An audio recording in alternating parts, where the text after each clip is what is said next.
so appreciate the support. It really is my friends that push this. I kind of gave up once our schedules just weren't matching up. So thank you guys for joining. Lisa, can you hear us?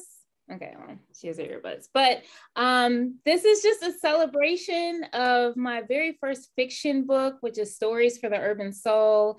You guys are pretty familiar. It's a compilation of short stories, novellas, and poetry depicting Black characters dealing with everyday life issues, from social injustices to heartbreak to parenting, college life. So there are a few college stories in here that I definitely pulled from my near and dear experiences at Miami. And the importance of this book is that I literally had not published a book in 6 years. The last book I published was in 2015. And this was also my first experience with fiction. So the first 2 books were nonfiction. And I started a few of these stories back in 2017, didn't write for 3 years. I was in grief recovery, and then picked up my stories in the pandemic. So I think the pandemic hit all of us in a new way. And we probably, had our own responses to it. So writing was definitely something positive that got birthed out of the pandemic for me. And having no idea that this was going to be the catalyst for me being a fiction writer. A lot of you know my story. I never thought of myself as a writer or an author. I focused on business. I was business minded, but I felt God leading me also at the same time to do writing. So my blog was birthed out. And then I did the nonfiction books, How to Overcome Heartbreak 1 and 2. And then tried my hand at fiction, just thinking I was having fun. And now it's like the focus of my career. So I appreciate everyone's love and support. Hey, Sophie. Hey, Alicia. And it's really just been the last year when Urban Stories came out that I got serious, because before then I would just like blog whenever, I was out there hustling a little bit with the first 2 books, but most of you guys know, entrepreneurship is no joke. And I still had a 9-to-5 and it just was a lot. So I was just like, I can't do this, but here I am again because there are like no other open doors and this just has to be the path. And I've gained a lot of traction since getting serious, connected with a few people who are on this call, just, having that mindset to see something sustainable be birthed out of our creative gift, right? And so this is the start. So Urban Stories is the start. The cool thing about it is the first 2 stories in this book are related. So we are introduced to the first character, Lisa. And Lisa is this journalist in New York, and she's, at this pop-in Black-owned cafe in New York, and she meets a love interest, Joe. And then the second story is Joe's story. So the significance of those 2 stories is that I will be doing a series that piggybacks off of Devon's Cafe. And so the novel that I'm working on is young adult urban Christian fiction. And it's definitely located in New York. Devon's Cafe pops up. We meet more about Devon. Some of the characters that are in the first couple stories pop back up. Lisa, Denise, who's a waitress that people just loved and was like, there's more to her. So she's back. And so there's just this whole world that I feel like is being birthed out. So I appreciate you guys just supporting me at the onset. It definitely is not easy, but we made it. It's a year. We're a year strong. And so this book discussion is to celebrate it. So I know everyone hasn't read all the stories or may not be familiar with any of them. So, if you don't have any answers or to chime in, that's fine. But I wanted to definitely tackle some key things that were in the story. And I sent out just a few questions to friends. So I'll start it, and I can definitely answer any questions that you guys may have while you're on this discussion. So I think first and foremost, I'll probably just ask you to, share any favorite story or stories that you read that kind of like popped out to you. And so I'll let Audra start because I know she's very familiar with the stories. So Audra, you can share. I am, and they were great. I think when I was reading through, I started texting Nicole, working through like, this is my favorite. And then I would like be tempted to retract and pick another one. And I'm like, Audra, okay, you can't keep changing your favorites. And so since she's pressing me to pick, because it's hard to pick, I probably could pick a top 3, it'd be hard to pick one. But the first one I sent her was the Calvin and Monica story. And the reason for that was the way that the chapter opened up. Like it kind of plopped you into the situation and you're like, what's wrong? Like what's happening? Like, you land in the conflict and it's almost like you're thrown in the pool and you're trying to tread water along with the characters. And then you find out what's happening. And then once you get your grip there, you get to see like, well, how is this going to play out and how are they working through it? And I also think the change of it being the female, because the story is a female that cheats on her boyfriend with his best friend, which, we've heard different variations of that probably throughout. But I just love that you see the characters walk through that. It's not just the guy doing the girl wrong. It's the opposite. So it's a Black female having to think about that too. And then I just think how do I want to say, the imagery you do so well throughout the book. So that's what makes it so hard to pick, because everything from how you describe the characters to where they're people of color and their hairdress, it just is interlaced throughout, and just a lot of appreciation. And then a close second to that is the Tyrone story. But you told me to pick one, and the fact that goes right into the poem afterwards, I was like, oh man, I don't know what else to do after this. So that was that. Well, feel free to share about Tyrone, because that's one that I really appreciate, but I always forget to talk about. So what stood out to you with Tyrone's story? Sure. Well, first you go through several twists and turns. And I know since we have a lot of Miami University alumni on this call, I just pictured campus. You see people out running. I used to work at the gym over there across from Porter. And so I plopped myself there, whether you meant to or not. And so all the imagery of him walking these potential booze home and, trying to figure that out. And you're in the middle of all of that. You're seeing his relationship with the males around him. And then all of a sudden, one of them gets killed. And it was in the manner of which, I think was it George Floyd? It's bad that I can't remember the names anymore because of everything that's been happening. It was Ahmaud Arbery. Was it Ahmaud? Yeah, because he was running. I remember the story. He was running and got shot while running. And so you kind of build that up at the beginning and kind of leave it out there, and didn't realize that was going to tie in that way. And then right after that, she has a poem for that person. And so I appreciated the twists and turns. I also appreciated, and we can talk about this later when it gets into favorite characters, but the Kristen character, actually. Like I found myself like rooting for her, even though I know Janet was set up to be like the right one or the one he should be with, and that's kind of how it went. But I appreciated the twists and turns and how he was a good guy but a human guy, and so I just thought that it was good. Thank you. You definitely said a lot. I'll try to piggyback off of some of the stories you shared. So Calvin and Monica, I definitely did want to tackle it from a perspective of the female cheating. I think it's kind of typical. We kind of expect the male cheating. So what does it look like when the female cheats? I also wanted to show empathy for her, because I think when people hear of the person cheating or committing infidelity or whatever, you're just quick to judge, and you don't understand there's things at play that kind of work them towards that decision, or they're just human beings, and so my goal was really to show empathy for her, and that she grew from it, and that that wasn't her heart, but wrong place, wrong time sort of situation. And then even the best friend who she cheated with, it wasn't like he was a bad dude, life circumstances, and sometimes you act out. So definitely I appreciated you sharing that. And then Tyrone, it was inspired out of right after Ahmaud Arbery. The poem actually comes right before that book. So the poem is For George, which is for George Floyd. And then it was just a release for me, because I was just so heavy with all of these travesties that were happening in the Black community. And so writing has just been such a great outlet to do that. So that story was birthed out of that. But what I did love that happened was, like you said, it's not right off the bat. There are these other things at play. We have college life, we have romantic interests, and then you got like the side piece popping up. So, and we can go more into that when we talk about characters, but thank you for bringing those up for sure. Hope, did you have any favorites?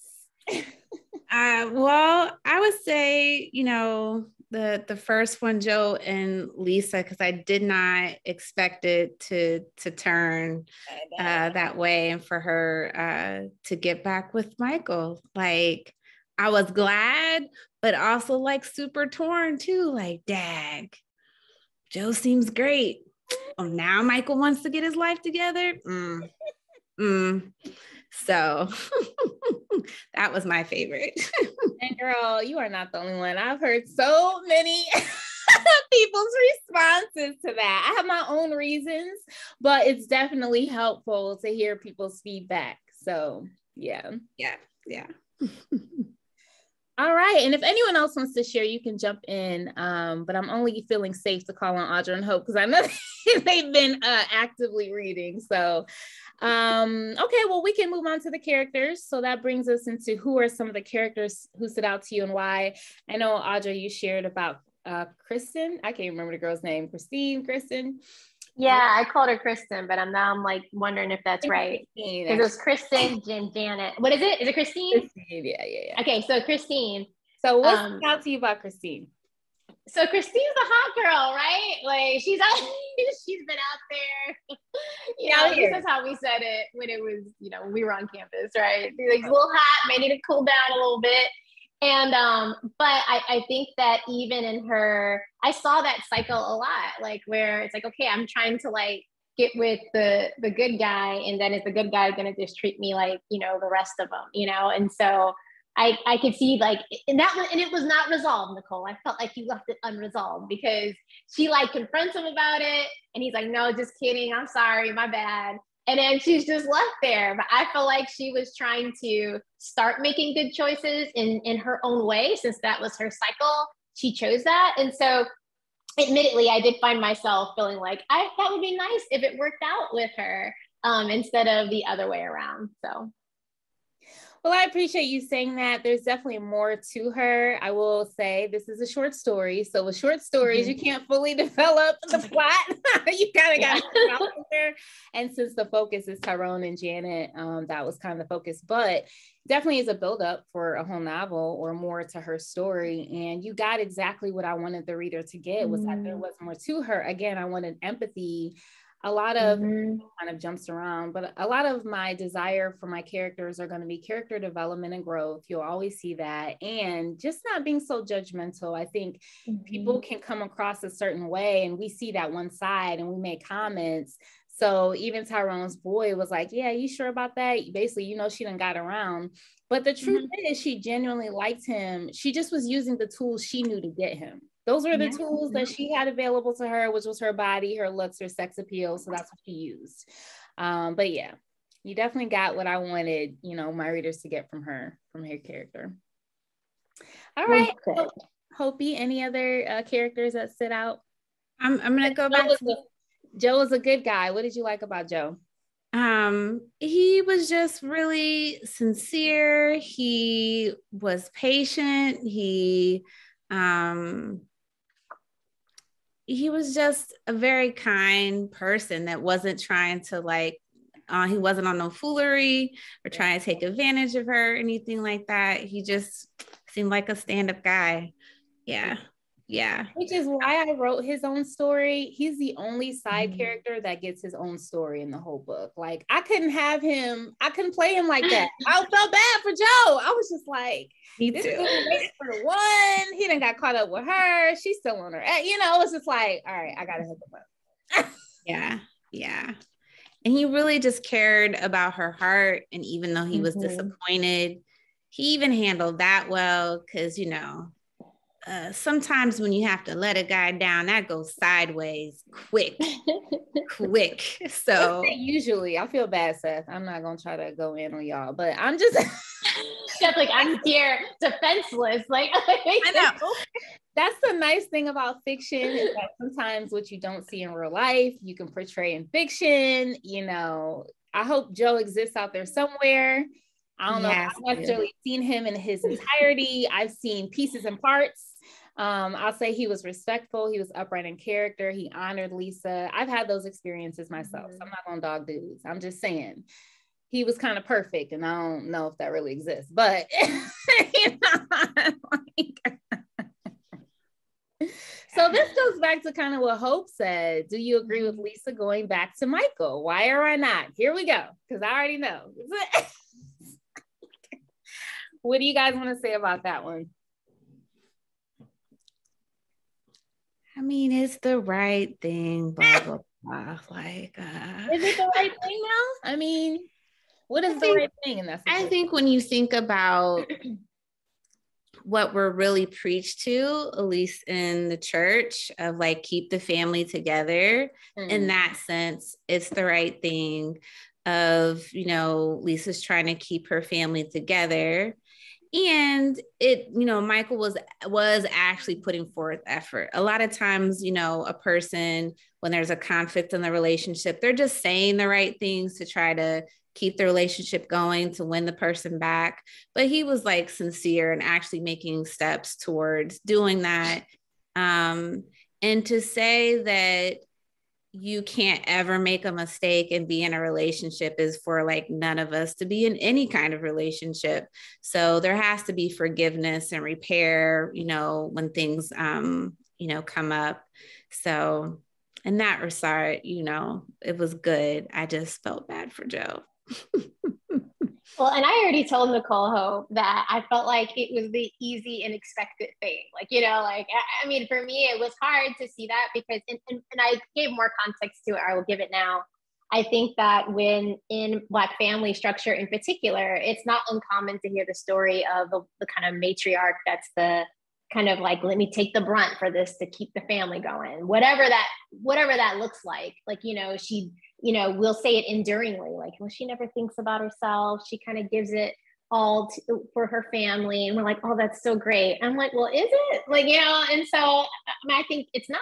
And so, you know, I was disappointed with that choice. Not that I needed her necessarily to end up with Joe.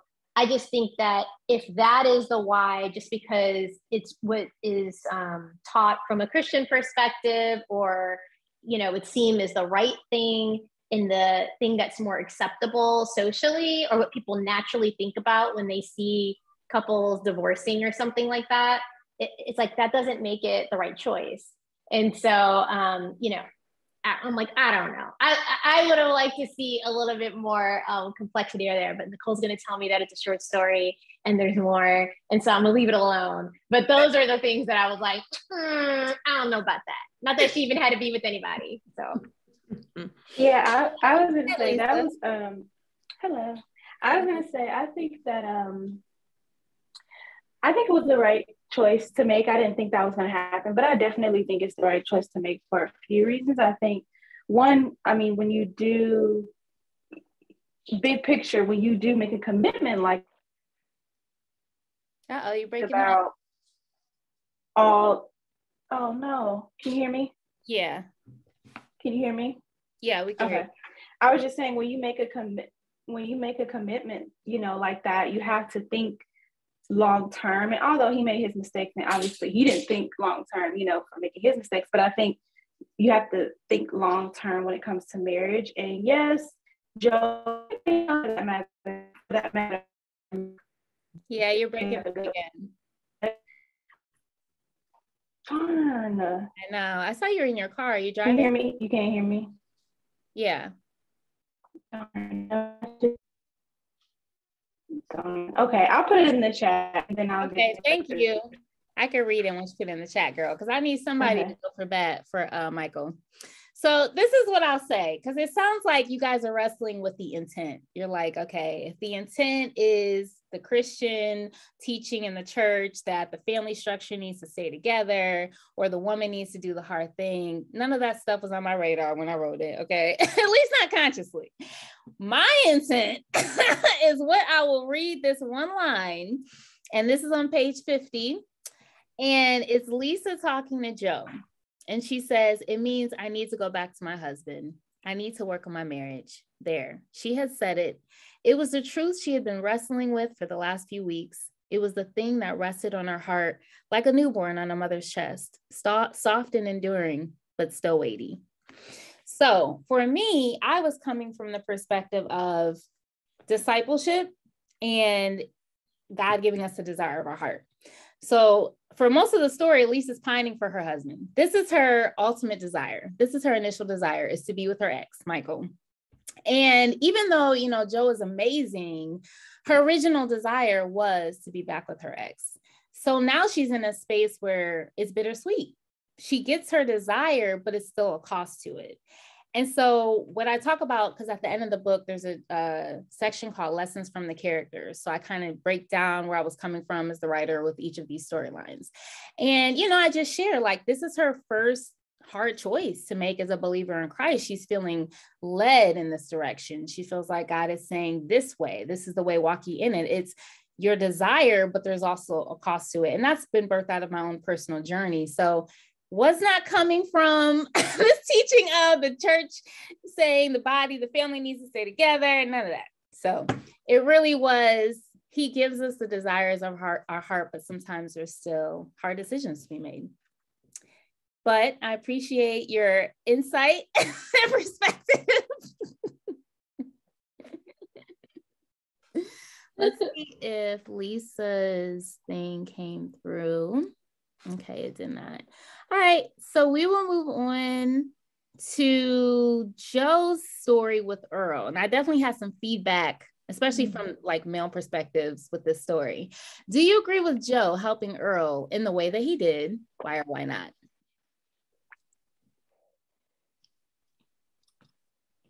Audra? It's a hard one. I started cringing, like when he asked the thing is that you want Joe to help Earl, full stop. Like that thought about mentorship, like Earl was drawn to him because of what he represented and where he wanted to go. And, I think that part is a no-brainer. Yes, we want Joe to help Earl, but when it came to how he helped him, when he was walking in that shady space to go meet up with him, I'm like, where is Joe from? Because he's not street smart. Like, like Joe's about to get in trouble. Exactly. I was like, he's not street smart. If you're not street smart, like, and he said, you can document this for mentoring people that come from the hood, that come here. You got to have some level of street smart to like help, because if not, you can find yourself in a situation like he did. And so I think that ultimately it was great that, I also believe that God leads people and protects them and all of that stuff. So I felt like that was some of what we saw, but there is that, like, you want him to have that wisdom to say like he was thinking after he was already in the snap, like, I could have met him somewhere. We could have been in a situation. I didn't have to go to that place. And so, I mean, he could have gotten killed, which is what I was wondering what was going to happen to one of them. And so when that happened, it would have been really easy. And that's actually normally when you're in situations like that would happen, because the less witnesses to any kind of exchange of that nature, the better. And so, it was really hard. I want to say to watch, because I felt like I was watching it because of how you wrote it. It made me feel like I was watching it. So yeah, I'm gonna say it was hard to watch. I definitely agree. I feel like it's good to see Joe have a flaw, because we saw him in Lisa's story and he's like perfect, right? Everything Hope said. But we see him in this situation, we like, this fool, like, what is going on? And so even though it may not be as realistic, because I don't know too many people who put themselves in that situation, but it's definitely good, like, okay, because he clearly, like you said, is not street smart. He's missing all the signs, and maybe it's just his heart is too big, it's like his heart is leading him. One of the things that stood out to me about this story that surprised me was that I loved his mentorship with Earl. Like the letter at the end gets me every time. And for me, I expected to write that story based on him needing a boo, right? Because the first one, he didn't get a boo. So I'm like, oh, I got to hook him up. But then the Earl thing comes out, and, it was just, for me, it was beautiful. It was seeing male mentorship, which actually is another theme throughout the book. Seeing male mentorship, young men mentoring young men, just even him checking Earl in the club, like, look, you don't ever want no chick coming up to you that's, dressed like that, just a standard, him having that standard. So, but yeah, I appreciate the feedback. Joe has a flaw. He clearly, is not streetwise. Did you have input, Hope? No, not on that one. Nicole actually reminded me of too, if it made me wonder if you pulled from, because some of you may not know, Nicole like supported one of her friends' brothers that was incarcerated for multiple years, writing letters to him while he was in jail. And, you know, just really supporting him through that, which I think all of us that probably have never experienced that can imagine be some sort of level of nightmare. And so I also believe that that's some of where that came from, like as an expression, or at least I read into it that way, because in that line of mentorship, that is another way, like, you know, because I know with that particular relationship, you know, he was younger when all of us were in college, and he saw that as something he looked up to. But I come from the west side of Cleveland in the hood. They came from the east side of Cleveland in the hood. We made it out, but, you know, Seth, you probably see this all the time. It is very difficult to transition culturally that way when you're the first generation college student. And, you know, and so when you find yourself in that situation, it's so quick to judge, to be like, oh, why are they in jail? What did they do? And they deserve to be there, you know. And then having that level of mentorship, even something that's seemingly small as writing letters and helping them get through if they're having some consequences from some of those choices.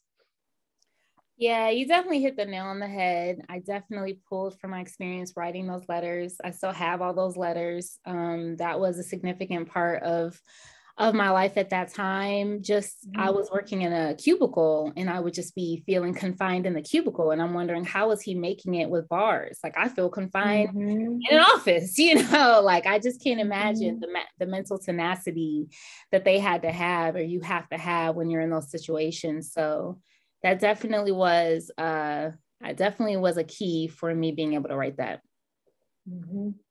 Thank you for bringing that up. So here's another question, going back to the Tyrone story. Do you think Janet should have forgiven Tyrone and dated him? Why or why not? Hey, D. Hi, I'm in the car. I just finished lunch. I wanted to make sure I popped in to say happy anniversary. Thank you. Thank you, ma'am. Appreciate your support. So we'll let you. Who else is with me? I know some people. Oh, girl, Sophie, Audra, Hope, Diamond's on here. Our friend Seth is on here. My friend Lisa just had to leave. Hey, people. Good to see everyone. Hey, lady. Thank you for popping in. So for the Tyrone Janet, I think that since it's short,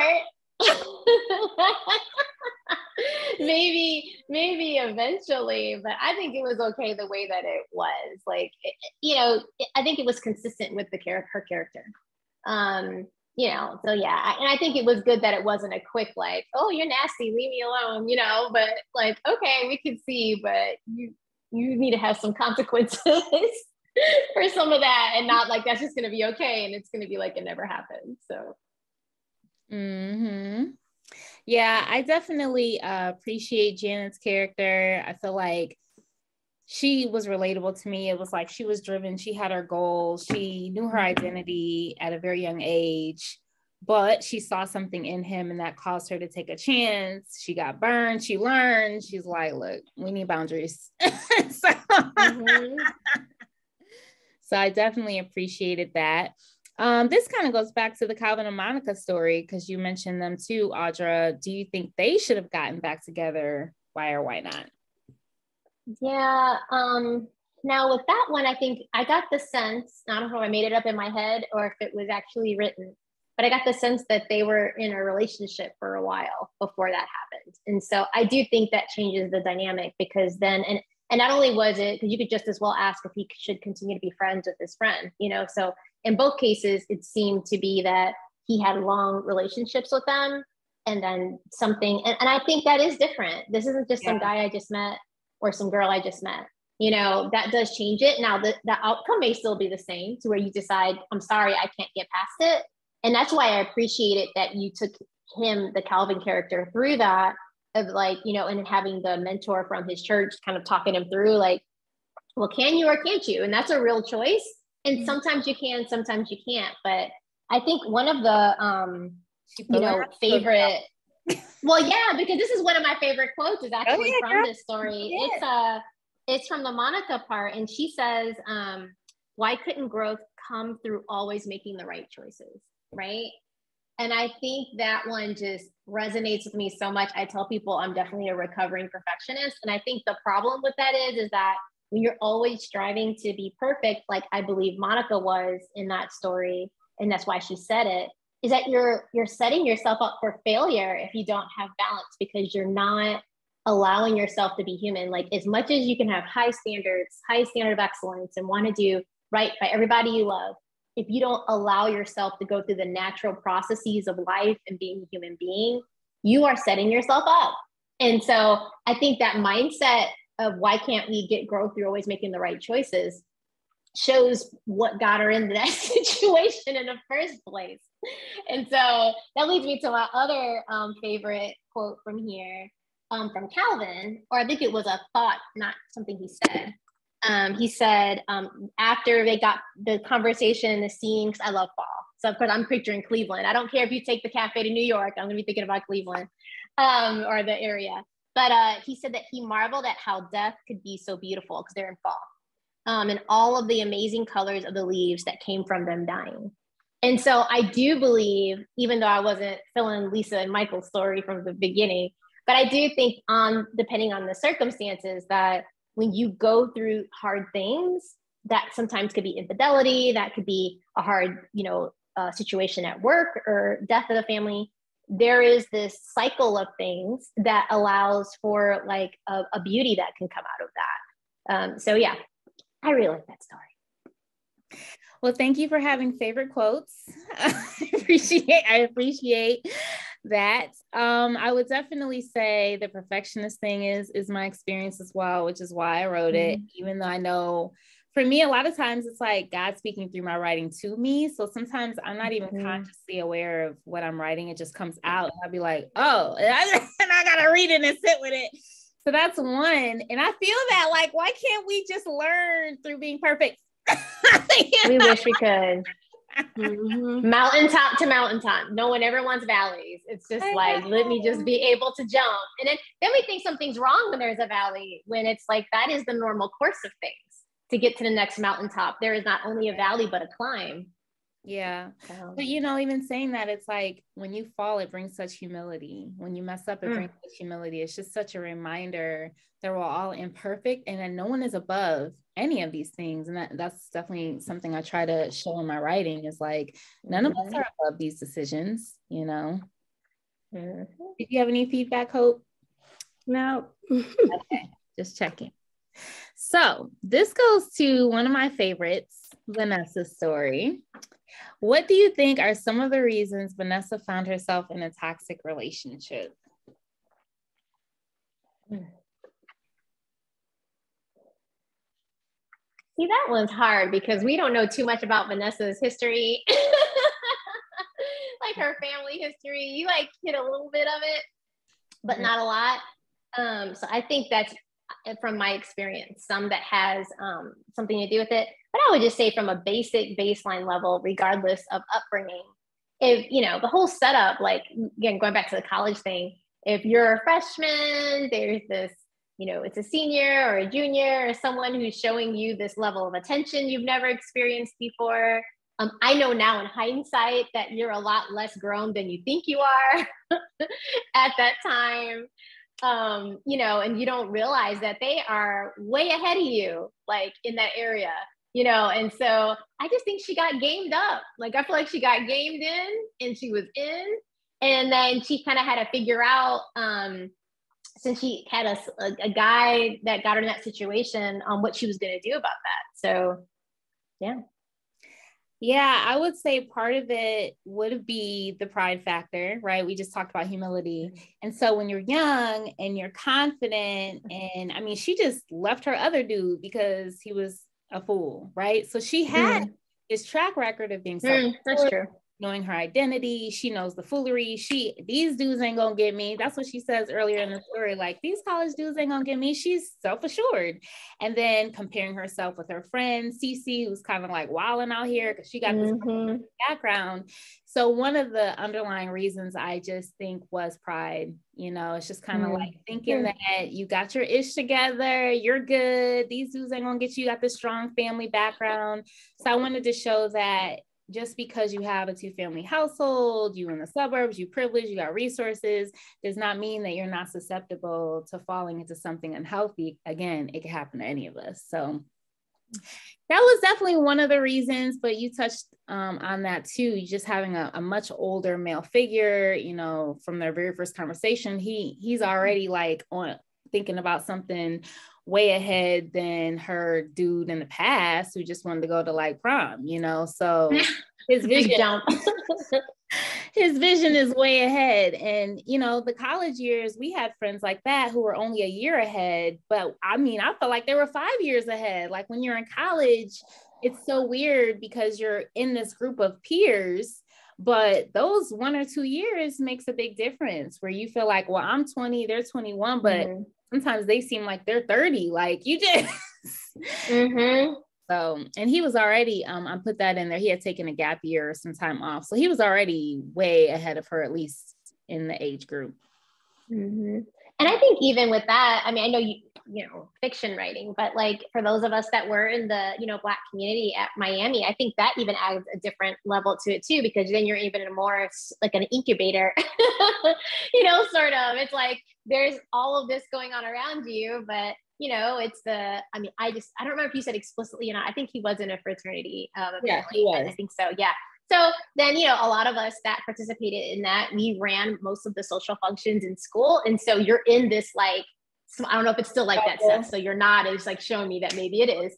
But yeah, like, so that creates that small community amongst like a much larger one that you're in. And then so it can even make someone who's popular in that area seem even larger, even more so, and that can have an impact, you know, as well. You know, it's like they say, when you have that level of influence, you can use it for good or for something that maybe is not so good. And we're probably doing a little bit of both at the age that we are at that time. And you bring up a good point, because I know there were lines in that story that says like Rico always got his respect on campus. Like he was definitely that dude that everyone looked up to, but nobody was necessarily close to. And then even like you said, on campus, if you have a smaller community of minorities or whatever the interest group is, that person can seem larger than life because now it's an even smaller pool for you to compare them to. So definitely a good point. Thank you, Ashley, for joining. Appreciate you popping in. And you're in Texas, right? Yes, I'm in Dallas. Dallas. And I forgot to put Eastern on my flyer. My other friend, Deidre, she's in Dallas as well. And she was like, I was like, oh, it's at 2:30. She's like, okay, 1:30. And I'm like, yeah. Oh, no. Hopefully you didn't think it was at 2:30 your time. But I apologize. I gotta remember. It's okay. I gotta remember to put Eastern. But thank you so much for joining.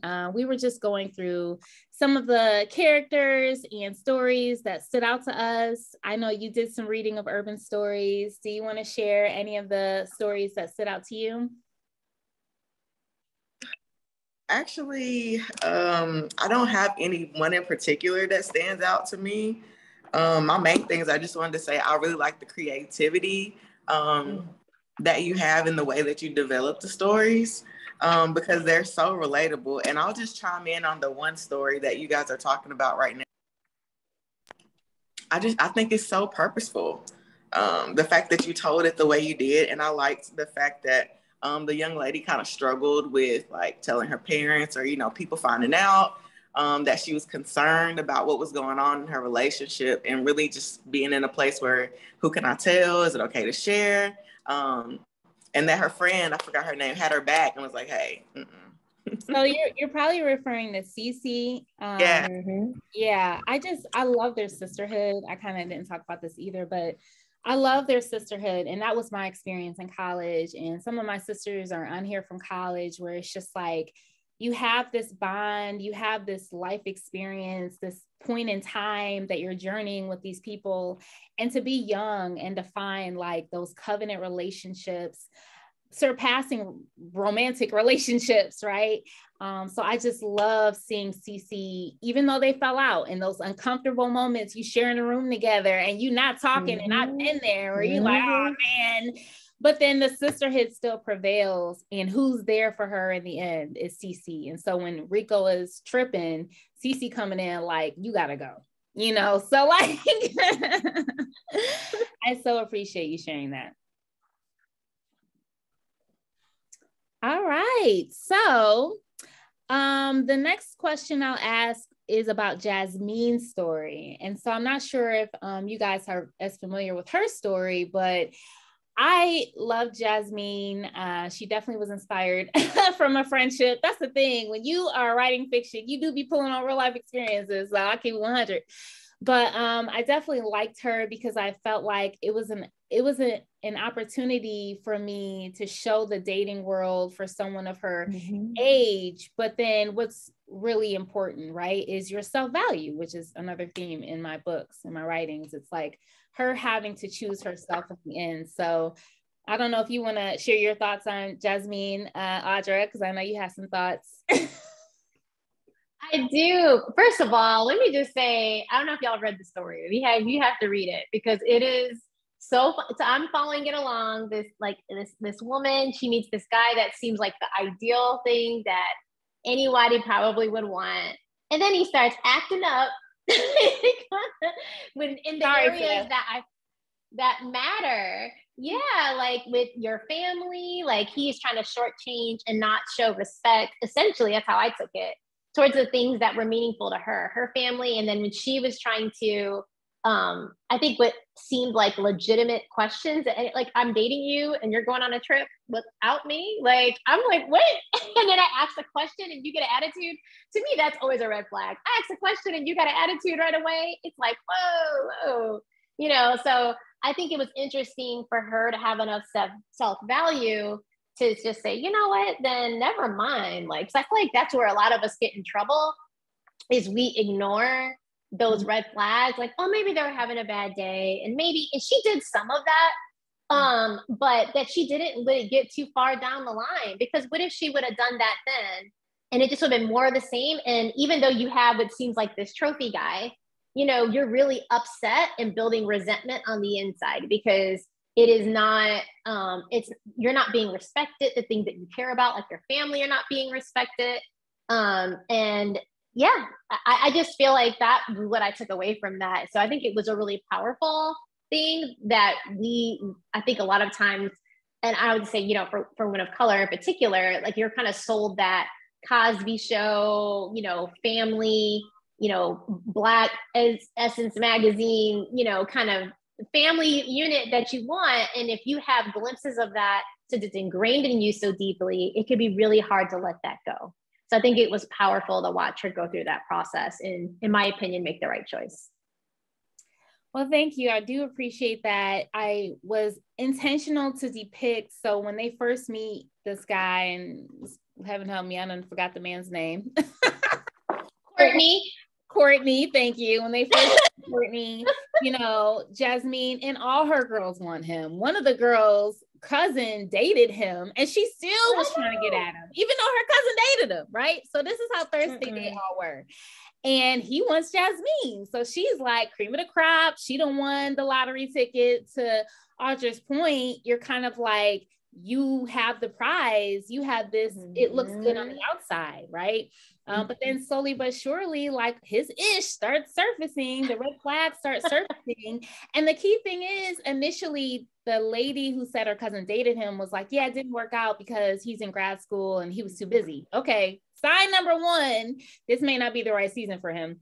And that was definitely part of it. He was very tightly wound. He was very type A, and I have had those dating experiences. So I was able to like pull some of that stuff in there. And he was about himself. You know, she invites him to a family outing, and he's acting a fool. He off in the cut by himself. He ain't trying to mingle with nobody. funny thing is, with Jasmine's character, I did want to show some immaturity there. So she constantly has this thing with her twin brother where this other side of her comes out and they're like, you know, going at each other. So it was good to kind of show some depth to her character, that she wasn't one-sided. But even the brother stands up and he's like, is this dude treating you right? Now, you know, it's a sign if you and your brother always beefing and now he concerned. Okay. So that was something, but one of the key elements to that was her conversation with her aunt, who loves her. And she's like, look, whoever you end up with, he needs to create new boxes. You know, you need the top, you need the best of the best. And because she's so close to her aunt, like that's what really plugged that hole in for her to be like, you know what, I deserve better. And then him saying, oh, I'm about to go on a trip, but he ain't giving her no other information and he ain't inviting her. She just knew that was the last straw. But I appreciate you saying all that. I think so many young women are in that position, and I've been in that position, and sometimes it's hard to choose to be alone, you know, and that's again one of the themes is self-value. And sometimes you have to make the hard choice to get rid of the abusive, toxic, unhealthy relationship and choose yourself. And when you're younger, it's probably even, you know, more difficult for a variety of reasons because you're still trying to learn yourself.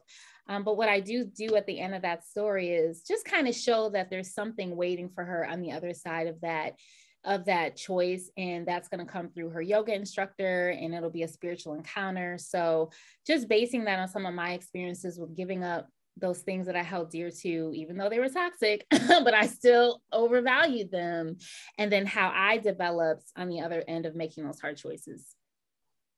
All right, so the last topic I've been hinting at is, are there any themes that you see in urban stories? So I kind of threw out some, but I'll be interested to hear if you guys have any others that surfaced in your reading. I would definitely say the outside the box sense of family. Like you can have family that is not necessarily blood related to you, and that they are just as important and just as invaluable in your life and can love you well and guide you, support you through the ups and the downs.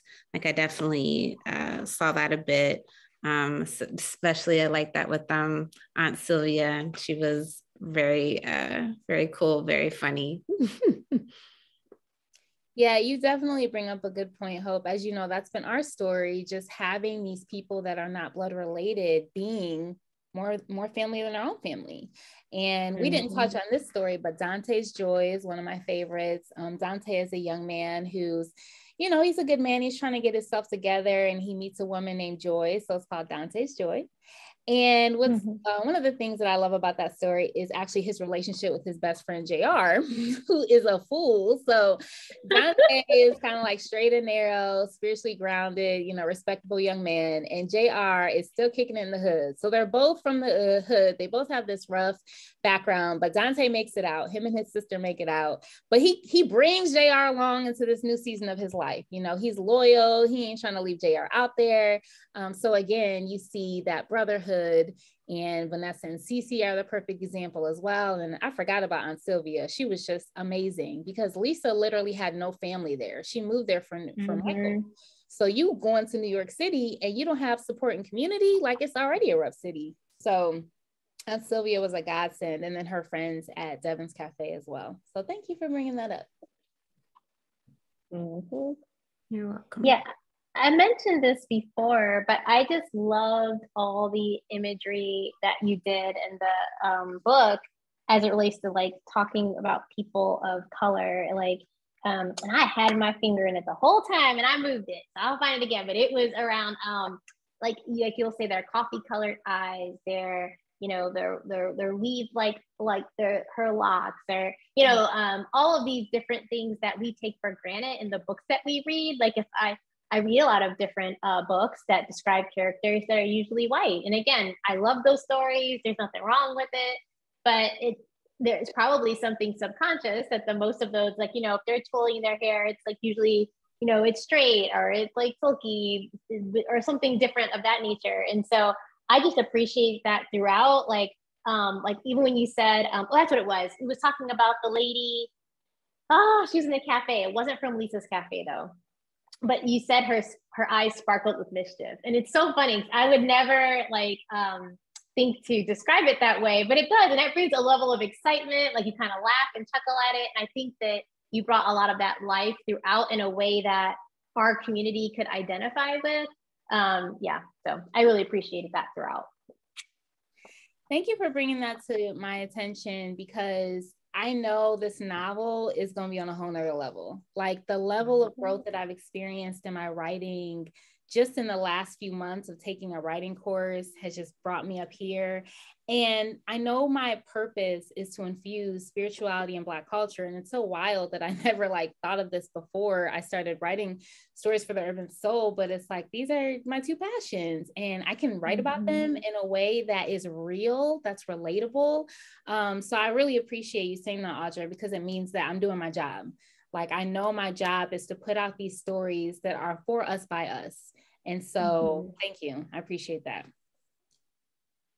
One thing that I liked is that you tackle the hard stuff. Like it's not every story ends up with a fairy tale ending, but it's gentle. Like it's gentle enough to where the lesson can be learned, but it's still not a fairy tale ending in all stories. So I thought that was neat, because sometimes it was like you were flipping like, okay, are they going to work out? Are they going to work out? And they didn't work out, or, you know, something happened like that. And I thought that was neat, the way that you integrated disappointment subtly, and then you flipped on to the next story. And so we were able to pick up and just kind of integrate those disappointments that do happen in life, you know, that we have to kind of roll with the punches, but gentle enough to where like the lesson is learned or the story is still outstanding, and then you just move on to the next great story. Thank you, Ashley. I appreciate that. I feel like overall, I want it to be an experience of Black joy. You know, I want it to be the Black chicken soup for the soul. But because of our history and our culture, there are going to be difficult things, because we as a people group have come through so much. So even if there are hard things, I want the message to be, but we're going to make it. You know, it's like we made it. We gonna make it, you know. But yeah, I feel like people don't grow without difficulties, just like we don't grow without making mistakes. We don't develop without hard things. And I always want my characters to develop. Even with the novel I'm working on, there's mental health issues, there's grief recovery, there's broken relationships. There are some hard things, and these are young adults. However, there's hope, there's love, there's encouragement, there's sisterhood. So I definitely appreciate you bringing that up, because it is going to be weighty, but purposeful, you know, and hopefully healing overall. So even writing the George Floyd poem and Tyrone's story, where the young man gets killed, he's running and the police officers kill him for no reason. It's like, it's hard. I mean, you can't wrap that up nicely. You know what I'm saying? Like, it's the gift nobody wants. But through that, we see even Janet's, like, because it was her cousin that dies, we see her hurt, but we see a part of Tyrone that comes out that wants to just be there for her, even in the midst of his own mistakes. We see the students rallying together to honor their peer who died and run for him. So there's this strength that rises up through adversity, you know, that I still want to capture. Well, and I think you did that well, Nicole, after that story, because like in that, this is for George, a poem like right after that, you know, it's kind of angry, you know, it is not a pleasant poem to listen to, rightfully so. And so I feel like, you know, it isn't wrapping up that story in a bow, but it's helping your readers to process what we all know would invoke that. And so I think that makes the stories more alive, because it isn't just a character. Now you're tapping into something that people are living, like in a real way. They lived it because you invoked it in the story, and now you're helping them process through it with the poem, and you're not tying it up neatly because you can't. Yeah. Thank you for saying that. That poem was definitely my own heartfelt cry, just to Ahmaud Arbery and all of the social injustices that have been happening forever that we're just not talking about. Well, we've been talking about them. They just not hearing. But anyways, so yeah, it definitely has been therapeutic to just release it and work through it.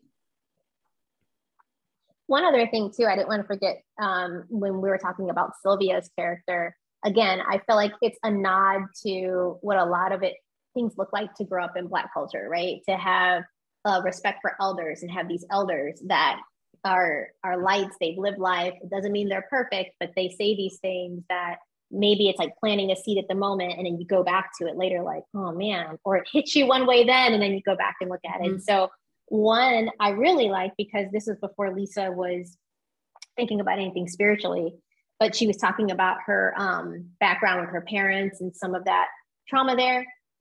And this quote here, it says, like, I'm sorry to hear that. That's what Sylvia was saying. She said, we all face loss and hard things in this world. Christ has not been a crutch for me, but instead a strong arm to fight with, you know? And so I think there's that too. That's kind of like, I know you didn't like make it all about this, and I don't think that you needed to, but for those that are paying attention, you know, if you grow up in this community that's churched, you know, it's very easy to make it so simple like that, right? Like it does become this crutch. It becomes like, oh, well, you know, just wait on the Lord. Yeah, just pray about it. Just wait on the Lord. Just have faith. Just, right? And I don't want to minimize that. I think that's a lot of that acknowledgement of God has helped our community, but I think that there's more. And so I like that she doesn't just take it as a crutch. It's not to have, he's not just there as a support to help you take the beating, but to help you fight as well. And so I appreciated that too. Yeah, like fighting for justice, right? Slaves. I mean, they would have saved slaves if they just thought, oh, one day he'll free us. It's like, we need to get free. You know, he can lead us to the star, but we need to get free, y'all. Like, yeah. Well, I appreciate you guys. I love that I have this community online, people I've never even met in person, like Ashley, my people from Miami, like Seth, my sisters who are on here. Just thank you guys so much. It's been, I'm gonna get emotional. It's been a journey. Again, never saw myself eking out a writing career, yet this is like what's happening. And I know that this was the first of what is being built. And so I just thank you so much for building with me and being with me on this journey as we build together. So, hey, Soph and E-Rock, my people. Congratulations. Oh God, don't say that, I'm getting emotional. Okay, thank you guys so much. I love everybody. Just thank you so much. I really do appreciate it. And it's like the middle of the day. It's such a random time. So thank you for taking this time out. Glad to be here. Yeah, very proud of you. Well, stay tuned. Stay tuned. The next thing for me is this novel. Of course, I have events and things happening, but you can definitely stay tuned to my email list if you're getting my emails, my social media, my Instagram at HTOHB. And the novel pre-sale hopefully will happen this summer. So, yeah, next thing is a movie. We gotta get the novel out. He just be jumping. I was reading some of it to them. He's like, where's the movie? I'm like, we didn't even publish the book.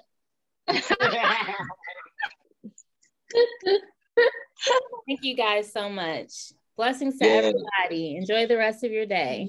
Have a good day. You too.